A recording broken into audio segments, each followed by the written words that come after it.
الله أكبر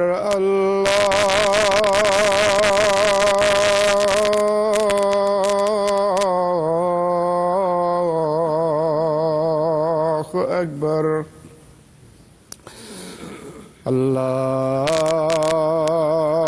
الله أكبر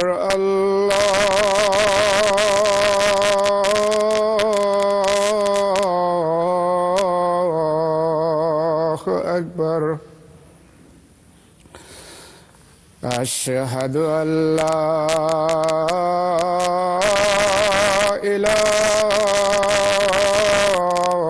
إله إلا الله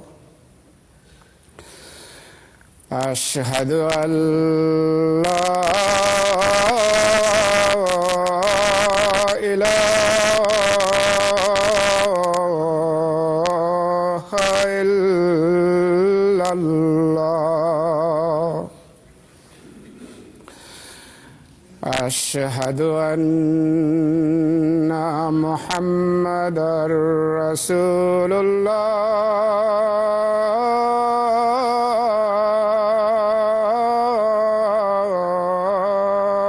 الله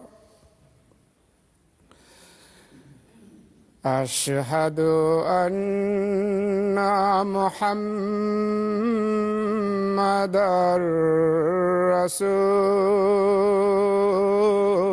رسول الله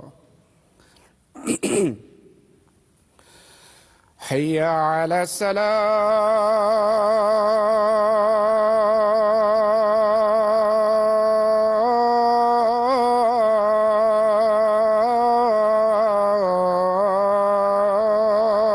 الصلاة حي على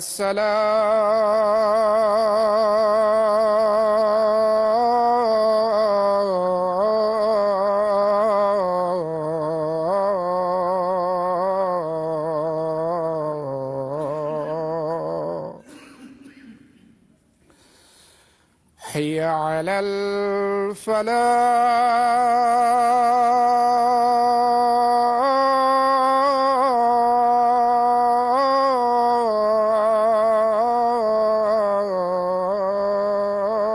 الفلاح حي على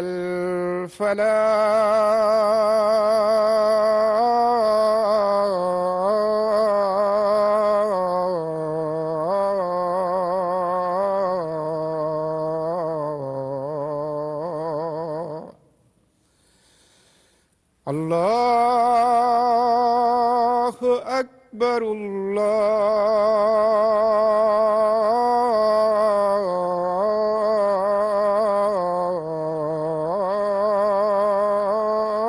الله أكبر لا إله إلا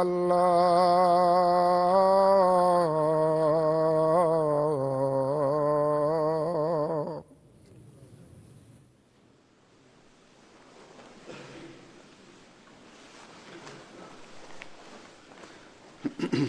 السلام عليكم ورحمة الله.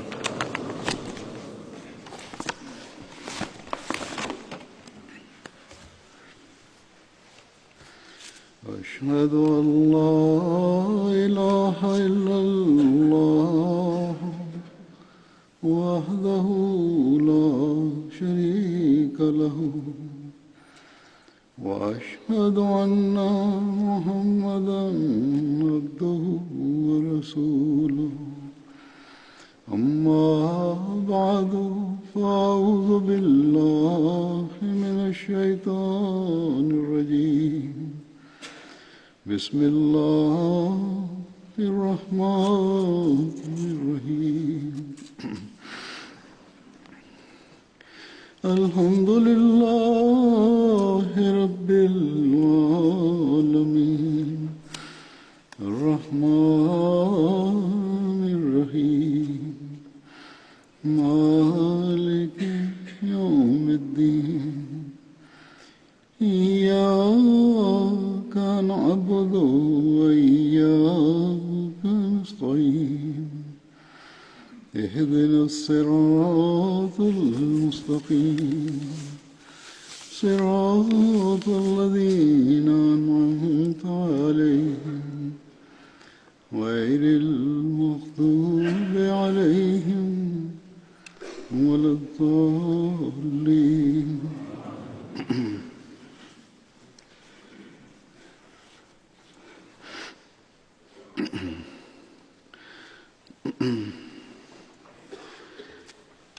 آج جن صحابہ کا ذکر ہوگا ان میں پہلا نام ہے حضرت عبید بن زید انصاری کا. ان کا تعلق قبیلہ بنو اجلان سے تھا اور غزوہ بدر احد میں انہوں نے شرکت کی. حضرت معاذ بن رفاع اپنے والد سے روایت کرتے ہیں کہ میں اپنے بھائی حضرت خلاد بن رافع کے ہمراہ رسول اللہ صلی اللہ علیہ وسلم کے ساتھ ایک لاغر سے اونٹ پر سوار ہو کر بدر کی طرف نکلا. ہمارے ساتھ عبید بن زید بھی تھے. یہاں تک کہ ہم برید مقام پر پہنچے جو راہ کے مقام سے پیچھے ہے تو ہمارا اونٹ بیٹھ گیا. پہلے بھی اس دوسرے صحابی کے واقعے میں یہ بیان ہو چکا ہے کچھ واقعہ. تو کہتے ہیں ہمارا اونٹ بیٹھ گیا. میں نے دعا کی کہ اے اللہ تیری خاطر نظر مانتے ہیں کہ اگر ہم مدینہ پہنچ جائیں تو ہم اس کو قربان کر دیں گے. کہتے ہیں ہم اسی حال میں تھے کہ رسول اللہ صلی اللہ علیہ وسلم کا گزر ہمارے پاس سے ہوا. آپ نے ہم سے پوچھا کہ تم دونوں کو کیا ہوا ہے. ہم نے ساری بات بتائی. پھر رسول اللہ صلی اللہ علیہ وسلم ہمارے پاس رکے. آپ نے وضو فرمایا اور پس خوردہ پانی میں سے لعاب دہن ڈالا. پھر آپ کے حکم سے ہم نے اونٹ کا منہ کھول دیا. آپ نے اونٹ کے منہ میں کچھ پانی ڈالا. پھر اس کے سر پر، اس کی گردن پر، اس کے شانے پر، اس کی کوہان پر، اس کی پیٹھ پر اور کچھ پانی اس کی دم پر ڈالا. پھر آپ نے دعا کی کہ اے اللہ رافع اور خلاد کو اس پر سوار کر کے لے جا. پھر کہتے ہیں کہ رسول اللہ صلی اللہ علیہ وسلم تو تشریف لے گئے. ہم بھی چلنے کے لیے کھڑے ہو گئے، چل پڑے. یہاں تک کہ ہم نے رسول اللہ صلی اللہ علیہ وسلم کو منصف کے مقام کے شروع میں پا لیا. وہاں پہنچ گئے، وہاں مل گئے ان سے. ہمارا اونٹ قافلے میں سب سے آگے تھا. رسول اللہ صلی اللہ علیہ وسلم نے ہمیں دیکھا تو مسکرا دیے. ہم چلتے رہے یہاں تک کہ بدر کے مقام پر پہنچ گئے. اور بدر سے واپسی پر بھی کہتے ہیں کہ ہمارا اونٹ مصلی کے مقام پر پہنچے تو بیٹھ گیا اور پھر میرے بھائی نے اس کو ذبح کر دیا اور اس کا گوشت صدقہ کر دیا. تو اس میں یہ ان کے ساتھ یہ بھی شامل تھے حضرت عبید بن زید. حضرت ظاہر بن حرام الاشجعی ایک صحابی تھے. یہ بھی بدری صحابی ہیں. ان کا تعلق اشجع قبیلہ سے تھا. غزوہ بدر میں حضرت صلی اللہ علیہ وسلم کے ہمراہ شامل ہوئے. حضرت انس بن مالک سے روایت ہے کہ بادیہ نشینوں میں یعنی گاؤں کے رہنے والے جو تھے ان میں ایک آدمی تھا جن کا نام ظاہر تھا. وہ حضرت صلی اللہ علیہ وسلم کے لیے دیہات کی سوغاتیں ساتھ لایا کرتا تھا. اور جب وہ جانے لگتے تو حضرت صلی اللہ علیہ وسلم بھی ان کو کافی مال و متاع دے کر روانہ فرماتے. حضرت صلی اللہ علیہ وسلم فرمایا کرتے تھے کہ انا ظاہراً بادیتنا و نحن حاضر، کہ ظاہر ہمارے بادیہ نشین دوست میں ہیں اور ہم ان کے شہری دوست ہیں۔ حضرت صلی اللہ علیہ وسلم ان سے محبت رکھتے تھے۔ حضرت ظاہر معمولی شکل و صورت کے مالک تھے۔ ایک دن ایسا ہوا کہ حضرت ظاہر بازار میں اپنا کچھ سامان فروخت کر رہے تھے کہ نبی کریم صلی اللہ علیہ وسلم کے پاس تشریف لائے اور پیچھے سے انہیں اپنے سینے سے لگا لیا۔ ایک روایت میں آتا ہے کہ رسول اللہ صلی اللہ علیہ وسلم نے پیچھے سے آ کر ان کی آنکھوں پر ہاتھ رکھ لیا۔ حضرت ظاہر حضور کو دیکھ نہیں پا رہے تھے۔ انہوں نے پوچھا کون ہے، مجھے چھوڑ دو۔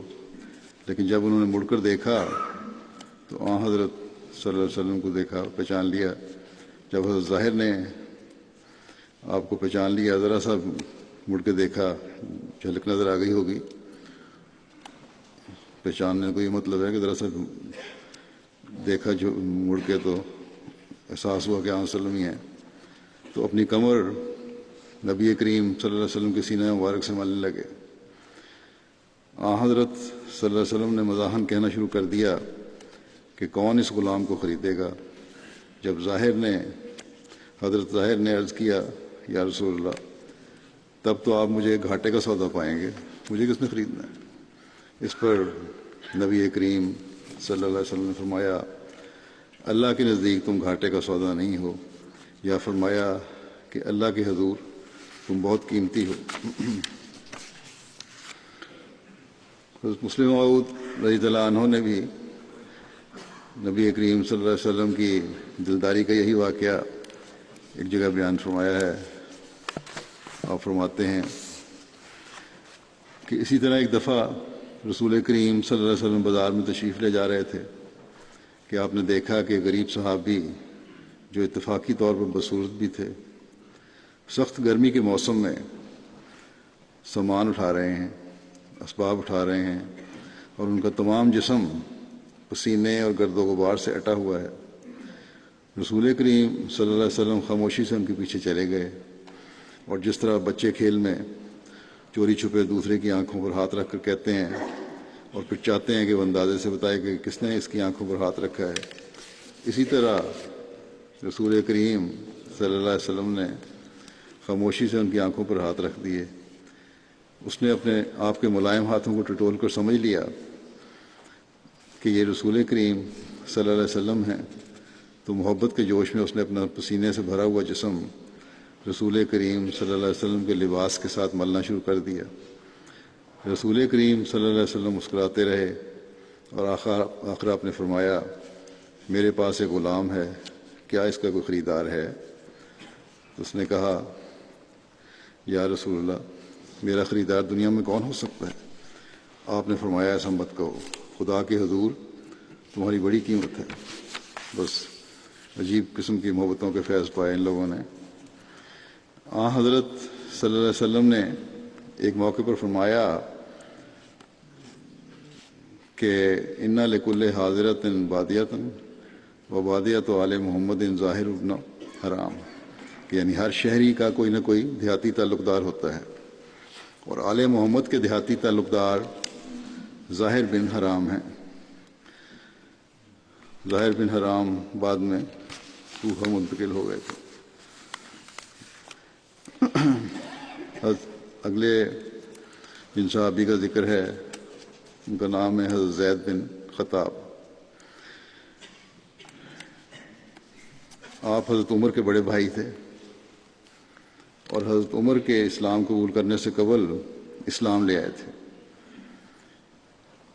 یہ ابتدائی ہجرت کرنے والوں میں سے بھی تھے۔ اب غزوہ بدر میں، احد میں، خندق میں، حدیبیہ میں اور بیت رضوان سمیت غزوات میں رسول اللہ صلی اللہ علیہ وسلم کے ساتھ شامل ہوئے۔ رسول اللہ صلی اللہ علیہ وسلم نے آپ کی ملاقات حضرت معان بن عدی کے ساتھ کروائی تھی۔ یہ دونوں اصحاب جنگ یمامہ میں شہید ہوئے۔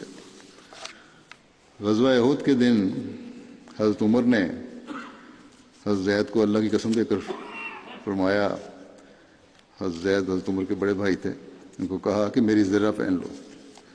حضرت زید نے کچھ دیر کے لیے زرہ پہن لی جنگ کے وقت، پھر اتار دی۔ حضرت عمر نے زرہ اتارنے کی وجہ پوچھی تو حضرت زید نے جواب دیا کہ میں بھی اسی شہادت کا خواہش مند ہوں جس کی آپ کو تمنا ہے، اور دونوں نے زرہ کو چھوڑ دیا۔ حضرت زید بن خطاب سے روایت ہے کہ حجۃ الوداع کے موقع پر رسول اللہ صلی اللہ علیہ وسلم نے فرمایا کہ اپنے غلاموں کا خیال رکھو، اپنے غلاموں کا خیال رکھو، انہیں اسی میں سے کھلاؤ جو تم کھاتے ہو، اور انہیں وہی پہناؤ جو تم خود پہنتے ہو، اور اگر ان سے کوئی غلطی سرزد ہو جائے جس پر تم ان کو معاف نہ کرنا چاہو تو اے اللہ کے بندو انہیں بیچ دیا کرو اور انہیں سزا نہ دیا کرو۔ جنگ یمامہ میں جب مسلمانوں کے پاؤں اکھڑے تو حضرت زید بن خطاب بلند آواز میں پکارنے لگے، یہ دعا کرنے لگے کہ اے اللہ، میں تجھ سے اپنے ساتھیوں کے بھاگ جانے پر معذرت کرتا ہوں، اور مسلمہ کذاب اور محکمہ بن طفیل نے جو کام کیا ہے اس سے تیرے حضور اپنی برات ظاہر کرتا ہوں۔ پھر آپ جھنڈے کو مضبوطی سے پکڑ کر دشمن کی صفوں میں آگے بڑھ کر اپنی تلوار کے جوہر دکھانے لگے، یہاں تک کہ آپ شہید ہو گئے۔ جب حضرت زید شہید ہو گئے تو حضرت عمر نے فرمایا، اللہ زید پر رحم کرے، میرا بھائی 2 نیکیوں میں مجھ پر سبقت لے گیا، یعنی اسلام قبول کرنے میں بھی مجھ سے پہلے اس نے اسلام قبول کیا، اور شہید بھی مجھ سے پہلے ہو گیا۔ ایک روایت میں ہے کہ حضرت عمر نے متمم بن نویرہ کو اپنے بھائی مالک بن نویرہ کی یاد میں مرثیہ کہتے سنا، تو حضرت عمر نے فرمایا کہ اگر میں بھی تمہاری طرح اچھے شعر کہتا ہوتا تو میں اپنے بھائی زید کی یاد میں ایسے ہی شعر کہتا جیسے تم نے اپنے بھائی کے لیے کہے ہیں۔ تو متمم بن نویرہ نے کہا کہ اگر میرا بھائی بھی اسی طرح دنیا سے گیا ہوتا جیسے آپ کا بھائی گیا تو میں کبھی اس پر غمگین نہ ہوتا۔ اس پر حضرت عمر نے فرمایا کہ آج تک کبھی کسی نے مجھ سے ایسی تعزیت نہیں کی جیسی تم نے کی۔ اس واقعے کی ایک اور تفصیلی روایت میں ملتی ہے کہ حضرت عمر نے حضرت متمم بن نویرہ سے فرمایا کہ تمہیں اپنے بھائی کا کس قدر سخت رنج ہے۔ انہوں نے اپنی ایک آنکھ کی طرف اشارہ کرتے ہوئے کہا کہ میری یہ آنکھ اسی غم میں ضائع ہوئی ہے، میں اپنی صحیح آنکھ کے ساتھ اس قدر رویا کہ ضائع ہو جانے والی آنکھ نے بھی آنسو بہانے میں اس کی مدد کی ہے۔ حضرت عمر نے فرمایا کہ یہ ایسا شدید رنج ہے کہ کسی نے اپنے ہلاک ہونے والے کے لیے اتنے شدید غم کا اظہار نہ کیا ہوگا۔ پھر حضرت عمر نے فرمایا کہ اللہ زید بن خطاب پر رحمت کرے، اگر میں شعر کہنے کی طاقت رکھتا تو میں بھی ضرور حضرت زید پر اسی طرح روتا جس طرح تم اپنے بھائی پر روتے ہو۔ حضرت متمم نے کہا کہ اے امیر المومنین، اگر میرا بھائی جنگ یمامہ میں اسی طرح شہید ہوتا جس طرح آپ کے بھائی شہید ہوئے ہیں تو میں کبھی اس پر نہ روتا۔ یہ بات حضرت عمر کے دل کو لگی، اپنے بھائی کی طرف سے آپ کو تسلی ہو گئی، اور حضرت عمر کو اپنے بھائی کی جدائی کا بہت غم تھا۔ آپ فرمایا کرتے تھے کہ جب باد صبا چلتی ہے تو میرے پاس زید کی خوشبو لاتی ہے۔ مسلمہ کذاب کے ساتھیوں میں سے رجال بن انفوا حضرت زید بن خطاب ہی کے ہاتھوں سے مارا گیا۔ ایک روایت میں رجال بن انفوا کا نام نہار بھی آیا ہے۔ یہ وہ شخص تھا جس نے اسلام قبول کیا، ہجرت کی اور قرآن کا قاری تھا، پھر مسلمہ کے ساتھ شامل ہو گیا۔ اس لیے ہمیشہ انجام بخیر ہونے کی دعا مانگنی چاہیے۔ اور اسے کہا کہ میں نے رسول اللہ صلی اللہ علیہ وسلم سے سنا ہے کہ انہوں نے تمہیں نبوت میں شریک کر لیا ہے۔ یہ بنو حنیفہ کے لیے سب سے بڑا فتنہ تھا۔ حضرت ابو ہریرہ سے مروی ہے کہ میں رسول اللہ صلی اللہ علیہ وسلم کے پاس ایک وفد کے ساتھ بیٹھا ہوا تھا، ہمارے ساتھ رجال بن انفوا بھی تھا۔ آپ نے فرمایا کہ تم میں ایک شخص ہے جس کی داڑھ احد پہاڑ کے برابر آگ میں ہوگی، یعنی کہ وہ آگ میں ہوگا، وہ ایک قوم کو گمراہ کرے گا۔ پھر میں اور رجال بن انفوا باقی بچے۔ میں ہمیشہ اس بارے میں ڈرتا تھا، یہاں تک کہ رجال بن انفوا مسلمہ کذاب کے ساتھ نکلا اور اس نے اس کی نبوت کی گواہی دی۔ یہ رجال بن عنفہ جنگ یمامہ میں قتل ہوا اور حضرت زید بن خطاب نے اسے قتل کیا۔ حضرت زید بن خطاب کو ابو مریم الحنفی نے شہید کیا تھا۔ حضرت عمر نے ایک دفعہ ابو مریم سے جب اس نے اسلام قبول کر لیا تھا کہا کہ کیا تم نے زید کو شہید کیا تھا؟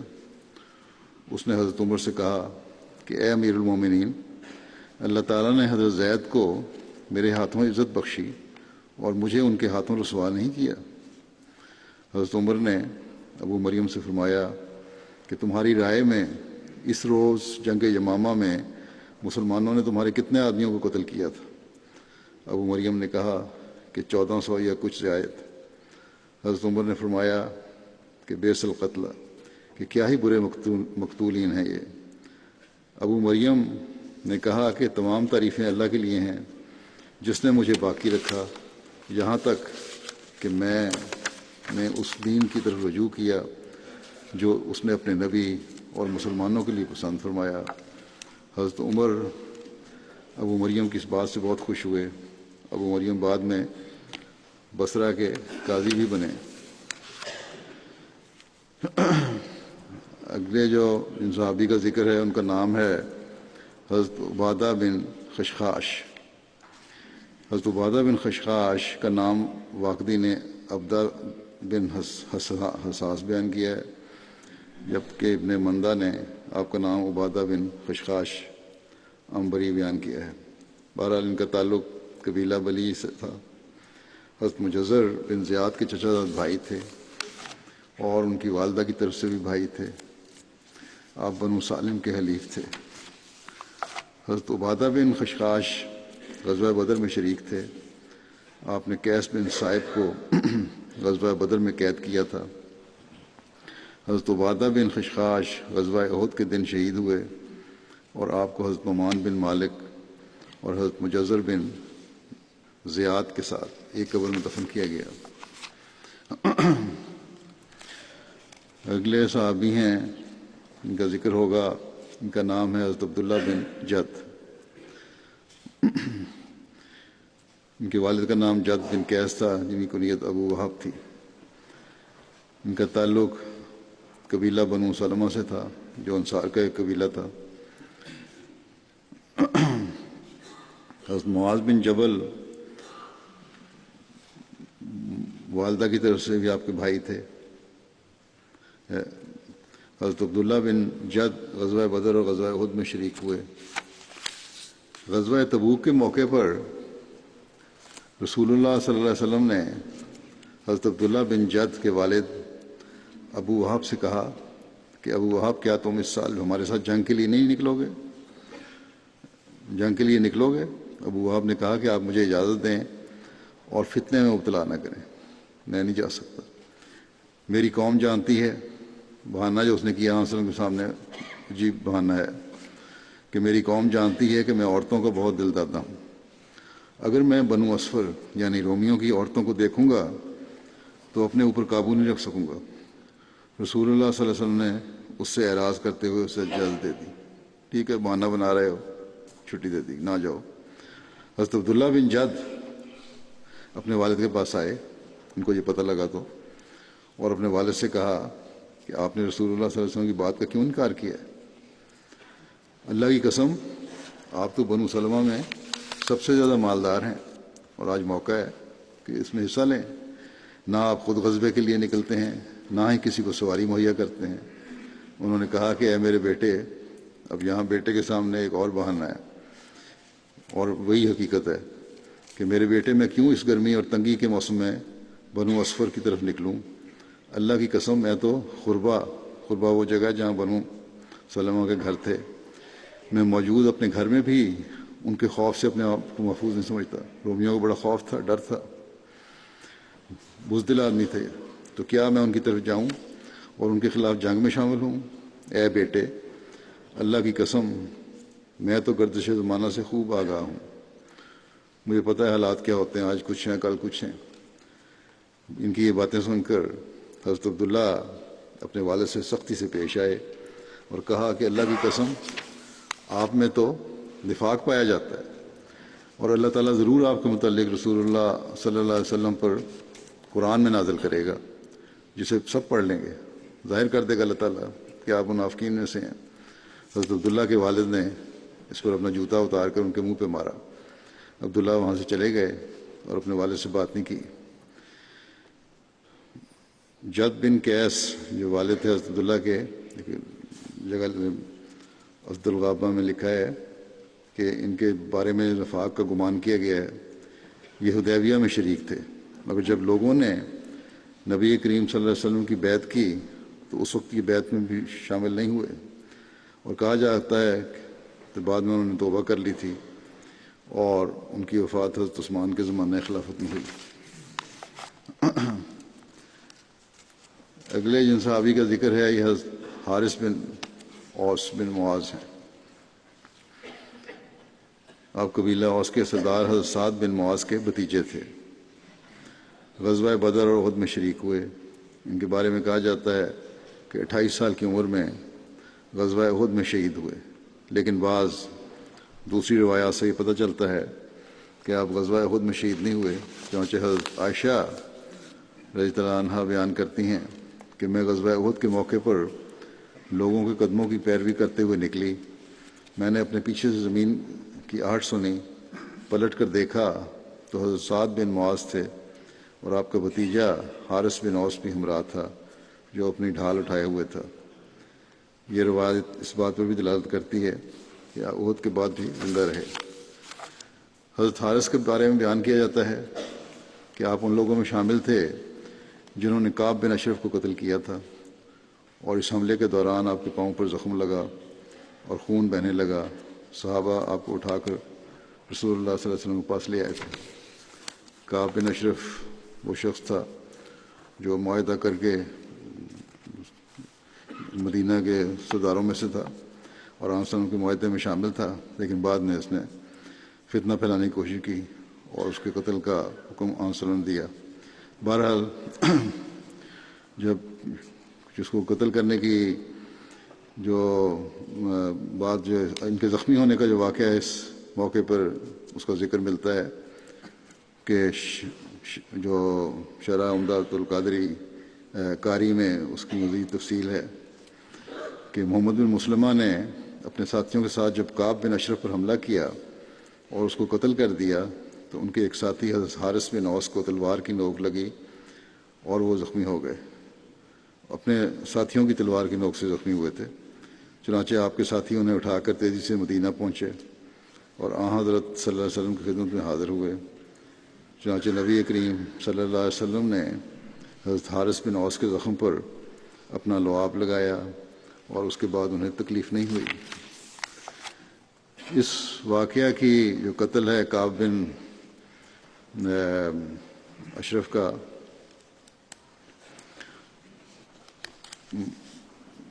کہ قتل کیوں کیا گیا، اس کی تفصیل ایک موقع پر تھوڑی سی میں نے پہلے بیان کی تھی۔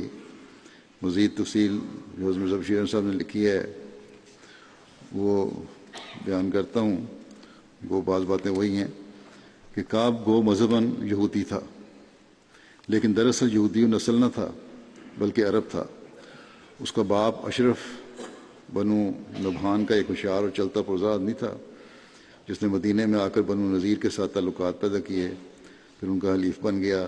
آخر اس نے اتنا رسوخ پیدا کر لیا، اقتدار بھی حاصل کر لیا، اور قبیلہ بنو نذیر کے رئیس جو بڑا رئیس تھا اس کے ابو رافع ابن ابی الحقیق اپنی لڑکی اس کو رشتے میں دے دی۔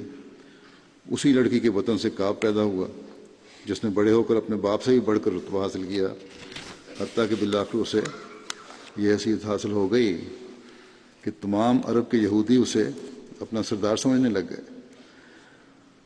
کعب ایک وجیح اور شکیل شخص ہونے کی وجہ سے ہونے کے علاوہ قادر الکلام بھی تھا، بہت اچھی تقریر کر لیا کرتا تھا، بہت اچھا بولتا تھا اور شاعر بھی تھا، اور انتہائی دولت مند آدمی بھی تھا، اور اپنی قوم کے علماء اور دوسرے ذی اثر لوگوں کو اپنی مالی فیاضی کی سے اپنے ہاتھ کے نیچے رکھتا تھا، اور مگر اخلاقی نقطۂ نگاہ سے وہ ایک نہایت گندے اخلاق کا آدمی تھا.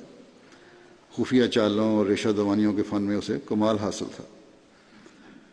حضرت صلی اللہ علیہ وسلم نے جب مدینہ میں ہجرت کی تو کعب بن اشرف نے دوسرے یہودیوں کے ساتھ مل کر اس معاہدے میں شرکت اختیار کی. یہ لمبی تفصیل انہوں نے لکھی ہوئی ہے، میں کچھ بعض جگہ سے مختصر بیان کروں گا.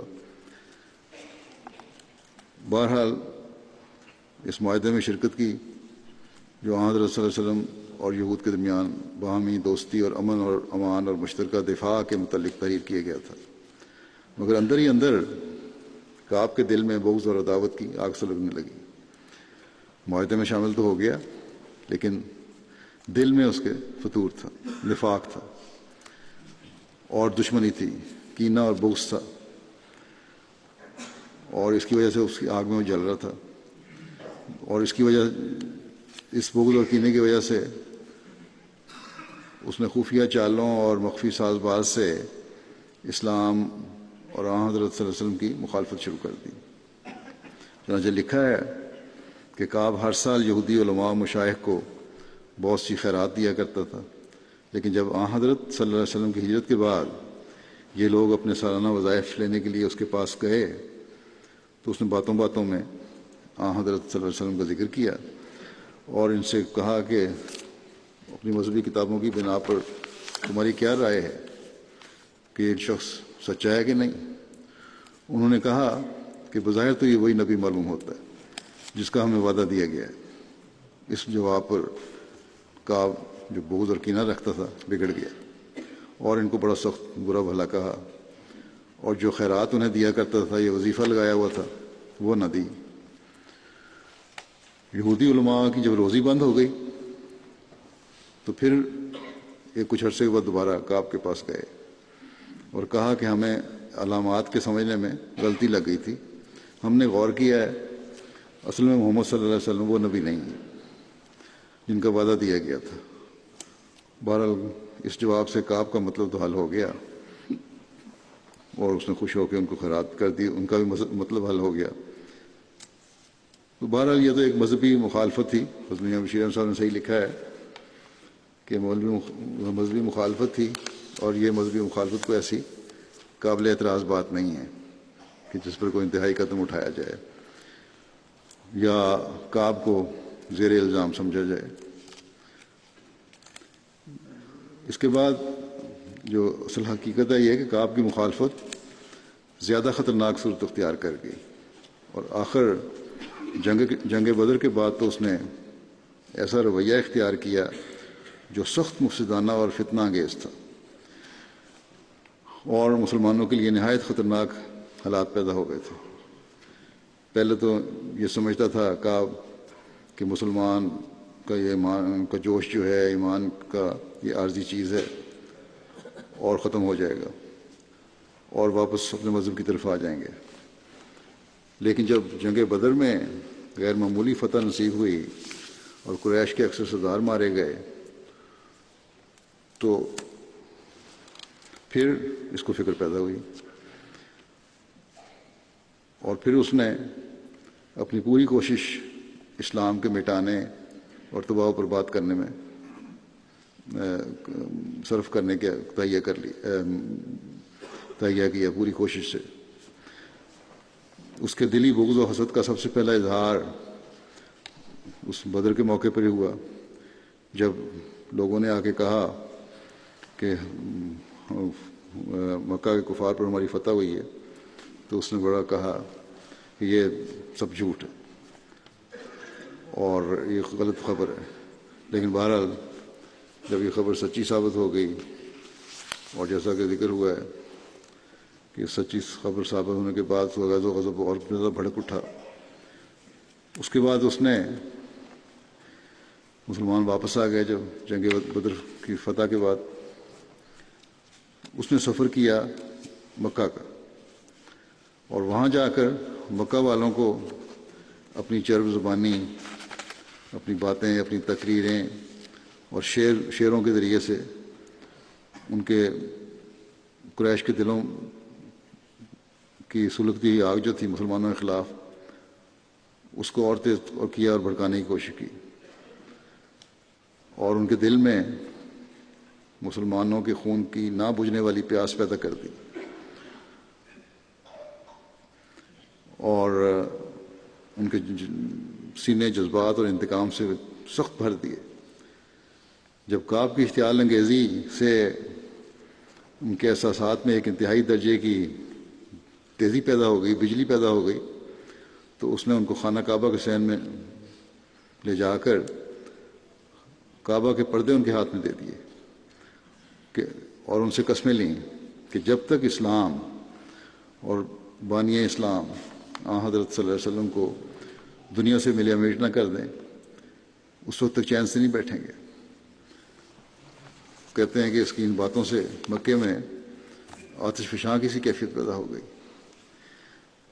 پھر دوسرے قبائل کا رخ کیا اس نے اور ہر قوم میں جا کے مسلمانوں کے خلاف لوگوں کو بھڑکایا اور مسلمان خواتین پر بھی تشبیب کی، یعنی اپنے جوش دلانے والے اشعار میں نہایت گندے اور فحش طریق پر مسلمان خواتین کا ذکر کیا، حتیٰ کہ خاندان نبوت کی مستورات کو بھی ان اوباشانہ اشعار کا نشانہ بنایا اور بڑا چرچا کروایا اپنے شعروں کا۔ آخر اس نے حضرت صلی اللہ علیہ وسلم کے انتہا یہ کی اس نے کہ حضرت صلی اللہ علیہ وسلم کے قتل کی سازش کی اور آپ کو کسی دعوت وغیرہ کے بہانے سے اپنے مکان پر بلا کر چند نوجوان یہودیوں سے آپ کو قتل کروانے کا منصوبہ بنایا، مگر خدا تعالیٰ کے فضل سے وقت پر اطلاع ہو گئی اور یہ سازش کامیاب نہیں ہوئی۔ جب نوبت یہاں تک آ گئی اور کعب کے خلاف عہد شکنی، بغاوت، تحریک جنگ، فتنہ پردازی، فحش گوئی اور سازش قتل کے الزامات پایہ ثبوت کو پہنچ گئے، تو حضرت صلی اللہ علیہ وسلم نے جو اس بین الاقوام معاہدہ کی روح سے جو آپ کے مدینہ میں تشریف لانے کے بعد مدینہ کے لوگوں میں ہوا تھا، آپ کے مدینہ کی جمہوری سلطنت قائم ہوئی تھی اور آپ اس کے صدر اور حاکم اعلیٰ بنے تھے، آپ نے فیصلہ فرمایا کہ کعب بن اشرف اپنی کارروائیوں کی وجہ سے واجب القتل ہے اور اپنے صحابیوں کو ارشاد فرمایا کہ اسے قتل کر دیا جائے۔ لیکن چونکہ اس وقت کعب کی فتنہ انگیزیوں کی وجہ سے مدینے کی فضا ایسی ہو رہی تھی کہ اگر اس کے خلاف باضابطہ طور پر اعلان کر کے اسے قتل کیا جاتا تو خطرہ تھا کہ مدینے میں خانہ جنگی نہ شروع ہو جائے اور پھر پتہ نہیں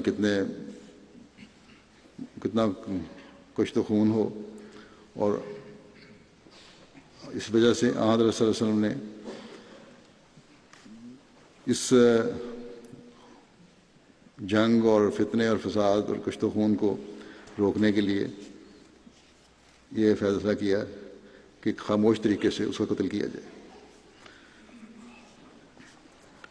اور اس کے لیے آپ نے یہ ڈیوٹی قبیلہ اوس کے ایک مخلص صحابی محمد بن مسلمہ کے سپرد فرمائی اور انہیں یہ بھی تاکید فرمائی اور کہ جو بھی طریق اختیار کریں اس میں قبیلہ اوس کے رئیس سعد بن معاذ کے مشورے سے اس پر عمل کریں۔ تو محمد بن مسلمہ نے عرض کیا کہ یا رسول اللہ، خاموشی سے قتل کرنے کے لیے تو کوئی بات عذر وغیرہ بنانا پڑے گا جس کی مدد سے کعب کو اس گھر سے نکال کر قتل کیا جا سکے۔ تو بہرحال آپ صلی اللہ علیہ وسلم خاموش رہے، اپنا فرمایا اچھا ٹھیک ہے، جو بھی تم نے طریقے اختیار کرنا کرو۔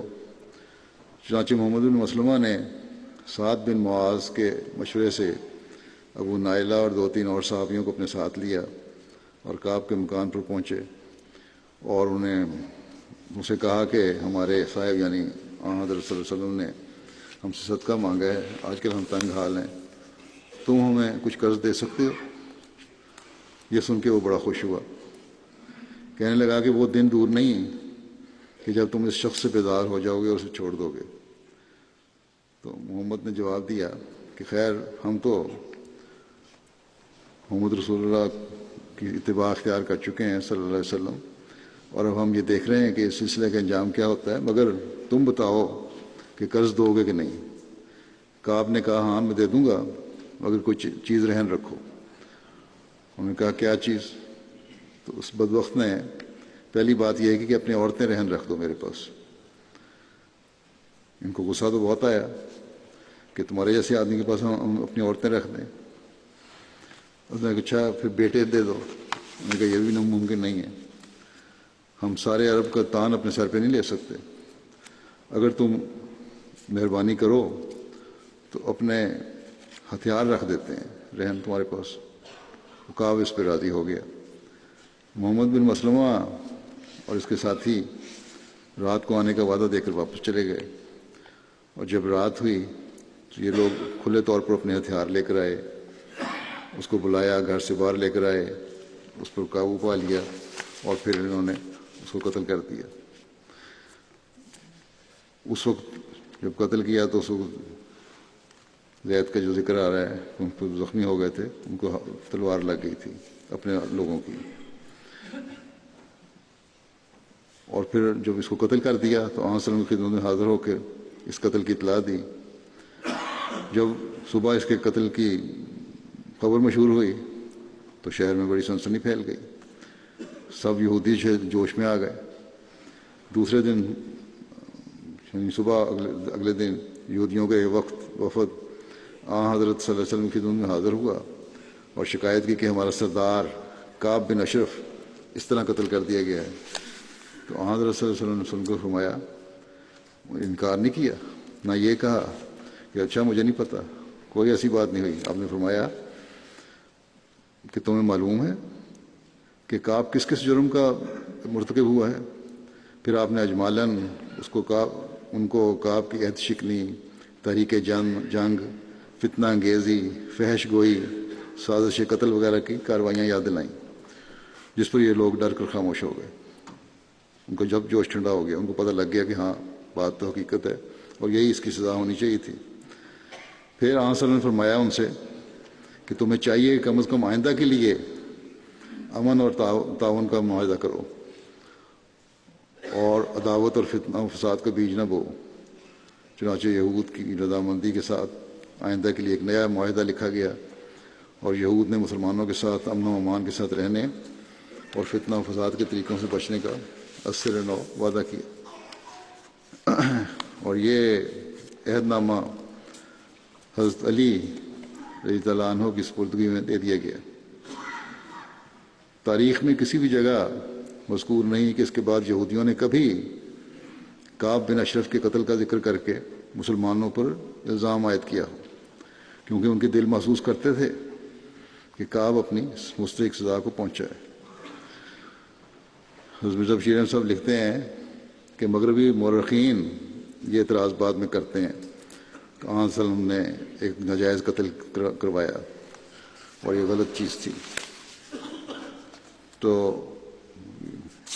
وہ لکھتے ہیں کہ یہ ناجائز قتل نہیں تھا، کیوں کہ کعب بن اشرف حضرت صلی اللہ علیہ وسلم کے ساتھ باقاعدہ امن کا معاہدہ کر چکا تھا اور مسلمانوں کے خلاف کارروائی کرنا درکنار رہا۔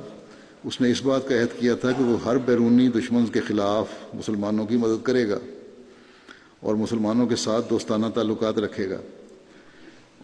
اس نے اس معاہدے کی روح سے یہ بھی تسلیم کیا تھا کہ جو رنگ مدینہ میں جمہوری سلطنت کا قائم کیا گیا ہے اس میں حضرت صلی اللہ علیہ وسلم صدر ہوں گے، اور ہر قسم کے تنازعات وغیرہ میں آپ کا فیصلہ سب کے لیے واجب القبول ہوگا۔ چنانچہ حضرت مرزا بشیر احمد صاحب لکھتے ہیں کہ تاریخ سے ثابت ہے کہ اسی معاہدے کے ماتحت یہودی لوگ اپنے مقدمات وغیرہ حضرت صلی اللہ علیہ وسلم کی خدمت میں پیش کرتے تھے اور آپ ان میں احکام جاری فرماتے تھے۔ اب ان حالات کے ہوتے ہوئے کعب نے تمام عہد و پیمان کو بالائے طاق رکھا، پیچھے کر دیا، چھوڑ دیا۔ مسلمانوں سے بلکہ حق یہ ہے کہ حکومت وقت سے یہ مسلمانوں کی غداری کا سوال نہیں، یہاں اس نے حکومت وقت سے غداری کی، کیونکہ حضرت صلی اللہ علیہ وسلم سربراہ حکومت تھے اور مدینہ میں فتنہ و فساد کا بیج بویا اور ملک میں جنگ کی آگ مشتعل کرنے کی کوشش کی اور مسلمانوں کے خلاف قبائل عرب کو خطرناک طور پر ابھارا اور مسلمانوں کی عورتوں پر اپنے جوش دلانے والے اشعار میں تشویق کی کہی، حضرت صلی اللہ علیہ وسلم کے قتل کے منصوبے کیے. یہ سب کچھ ایسے حالات ہیں، کچھ ایسی حالت میں کیا کہ مسلمان پہلے سے ہی جو چاروں طرف سے مصائب میں گرفتار تھے ان کے لیے سخت مشکل حالات پیدا کر دیے. اور ان حالات میں کعب کا جرم بلکہ بہت سے جرموں کا مجموعہ ایسا نہ تھا کہ اس کے خلاف کوئی تعزیری قدم نہ اٹھایا جاتا. چنانچہ یہ قدم اٹھایا گیا. اور حضرت بشیر احمد صاحب لکھتے ہیں کہ آج کل مہذب کے لانے والے ممالک میں بغاوت اور عہد شکنی اور اشتعال جنگ اور سازش قتل کے جرموں میں مجرموں کو قتل کی سزا دی جاتی ہے. پھر اعتراض کس چیز کا؟ اور پھر دوسرا سوال قتل کے طریق کا ہے کہ قتل کا طریق اس کو خاموشی سے کیوں رات کو مارا گیا. اس کے متعلق وہ کہتے ہیں کہ یاد رکھنا چاہیے کہ عرب میں اس وقت کوئی باقاعدہ سلطنت نہیں تھی. ایک سربراہ تو مقرر کر لیا تھا لیکن اسی کا فیصلہ ہوتا تھا، بلکہ ہر شخص اور ہر قبیلہ آزاد اور خود مختار بھی تھا. اگر اپنے اپنے فیصلے کرنا چاہے تو مجموعی طور پر فیصلے ہونے ہیں مشترکہ تو عام سنوں کے پاس آتے تھے، اگر اپنے طور پر قبیلوں نے کرنے ہیں تو وہ بھی ہوتے تھے. تو ایسی صورت میں وہ کون سی عدالت تھی جہاں کعب کے خلاف مقدمہ دائر کر کے باقاعدہ قتل کا حکم کیا جاتا، حاصل کیا جاتا؟ یہود کے پاس شکایت کی جاتی جن کا وہ سردار تھا، اور وہ خود مسلمانوں سے غداری کر چکے تھے، آئے دن فتنے کھڑے کرتے رہتے تھے، اس لیے سوال ہی نہیں پیدا ہوتا کہ یہود کے پاس جایا جاتا. قبائل سلیم اور غطفان سے داد رسی چاہی جاتی جو گزشتہ چند ماہ میں 3-4 دفعہ مدینے پر چھاپے مارنے کی تیاری کر چکے تھے، وہ بھی ان کے قبیلے تھے، اور تو ظاہر ہے کہ ان سے بھی کوئی انصاف نہیں ملنا تھا. تو آپ لکھتے ہیں کہ اس وقت کی حالت پر غور کرو اور پھر سوچو کہ مسلمانوں کے لیے سوائے اس کے وہ کون سا راستہ کھلا تھا کہ جب ایک شخص کی اشتعال انگیزی اور تحریک جنگ اور فتنہ پردازی اور سازش قتل کی وجہ سے اس کی زندگی کو اپنے لیے اور ملک کے امن کے لیے خطرہ پاتے ہوئے خود حفاظتی کے خیال سے موقع پا کر اسے قتل کر دیتے، کیونکہ یہ بہت بہتر ہے کہ ایک شریر اور مفسد آدمی قتل ہو جاوے بجائے اس کے کہ بہت سے پرامن شہریوں کی جان خطرے میں پڑے اور ملک کا امن برباد ہو. اللہ تعالیٰ بھی یہی فرماتا ہے کہ فتنہ جو ہے وہ قتل سے بڑا ہے. بہرحال اس معاہدے کی روح سے جو ہجرت کے بعد مسلمانوں اور یہود کے درمیان ہوا تھا، حضرت صلی اللہ علیہ وسلم کو ایک معمولی شہری کی حیثیت حاصل نہیں تھی، بلکہ آپ اس جمہوری سلطنت کے صدر قرار پائے تھے جو مدینہ میں قائم ہوئی تھی، اور آپ کو یہ اختیار دیا گیا تھا کہ جملہ تنازعات اور امور سیاسی میں جو فیصلہ مناسب خیال کریں صادر فرمائیں. پس اگر آپ نے ملک کے امن کے مفاد میں کعب کی فتنہ پردازی کی وجہ سے اسے واجب القتل قرار دیا تو یہ کوئی ایسی بات نہیں تھی. اس لیے 1300 سال کے بعد اسلام پر اعتراض کرنے والوں کا اعتراض جو ہے بالکل بہت ہے، کیونکہ اس وقت تو یہودیوں نے آپ کی بات سن کے کوئی اعتراض نہیں اس پہ کیا اور کبھی بھی اعتراض نہیں کیا ایک لمبا عرصہ. تو یہ تھی اس کی حالت. اور بہرحال یہ ذکر ہوا تھا حضرت زید کا کہ یہ بھی اس کے قتل میں شامل تھے. اس ٹیم میں جو بھیجی گئی تھی اس قتل کے لیے، اور جو الزامات لگتے ہیں حضرت پہ اسلام پر شدت پسندی کے، وہ سب الزامات بھی غلط تھے. وہ اس بات کا حقدار تھا کہ اس کو سزا دی جاتی، اور حضرت صلی اللہ علیہ وسلم نے سربراہ حکومت کی حیثیت سے اسے سزا دی. آج انہیں کے واقعات پہ اپنا ختم کرتا ہوں. اللہ تعالیٰ ہمیشہ اسلام کو بھی ان فتنوں سے محفوظ رکھے. جو آج کل یہی حالت ہے مسلمانوں کی، بجائے اس کے کہ ان پرانی باتوں سے تاریخ سے سبق لیں، خود فتنوں میں پڑے ہوئے ہیں اور خود فتنوں کی وجہ بن رہے ہیں، حکومتوں کے اندر بھی اور مسلمان حکومتیں بھی. اللہ تعالیٰ اسلام کو ان فتنوں سے بچائے اور اس زمانے میں اللہ تعالیٰ کے بھیجے ہوئے ہادی کو، جو اسلام کی احیاء نو کے لیے آیا ہے، ماننے کی توفیق عطا فرمائے.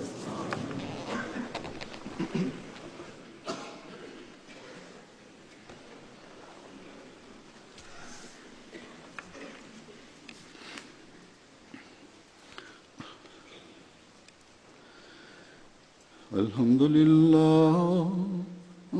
لله نحمده ونستعينه ونستغفره ونؤمن به ونتوكل عليه ونعوذ بالله من شرور أنفسنا ومن سيئات أعمالنا. من يهده الله فلا مضل له ومن يضلل فلا هادي له. ونشهد أن لا إله إلا الله ونشهد أن محمدا عبده ورسوله. عباد الله رحمكم الله، إن الله يأمر بالعدل والإحسان وإيتاء ذي القربى وينهى عن الفحشاء والمنكر والبغي يعظكم لعلكم تذكرون. اذكروا الله يذكركم وادعوه يستجب لكم ولذكر الله أكبر.